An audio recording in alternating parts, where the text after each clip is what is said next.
प्राचीन समय में धरती पर गाय को माता का दर्जा दिया गया था। वह न केवल मनुष्यों को दूध और घी जैसे जीवनदायी पदार्थ देती थी, बल्कि उसकी उपस्थिति से पूरी प्रकृति संतुलित रहती थी।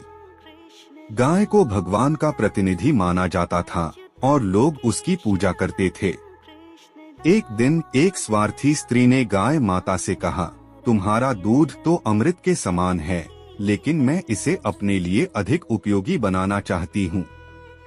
मैं चाहती हूँ कि तुम्हारा सारा दूध केवल मेरे परिवार के लिए हो। गाय माता को स्त्री की यह स्वार्थपूर्ण बात सुनकर दुख हुआ।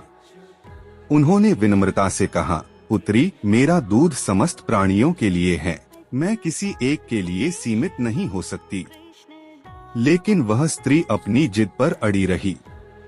उसने कपटपूर्वक गाय माता का दूध निकालकर दूसरों को देने से इनकार कर दिया। गाय माता ने स्त्री के इस व्यवहार को देखकर अत्यंत क्रोधित होकर कहा, तुम्हारा स्वार्थ दूसरों के अधिकार छीन रहा है।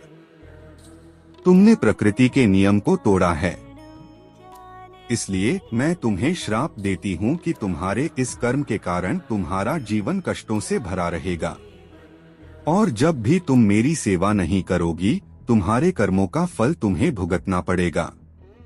इस श्राप के बाद स्त्री को अपने कर्मों का पश्चाताप हुआ। उसने गाय माता से क्षमा मांगी और वचन दिया कि वह कभी किसी के अधिकारों का हनन नहीं करेगी। गाय माता ने उसे क्षमा कर दिया, लेकिन उसे यह सीख दी कि स्वार्थ हमेशा दुख का कारण बनता है और सेवा से ही जीवन में सुख प्राप्त होता है।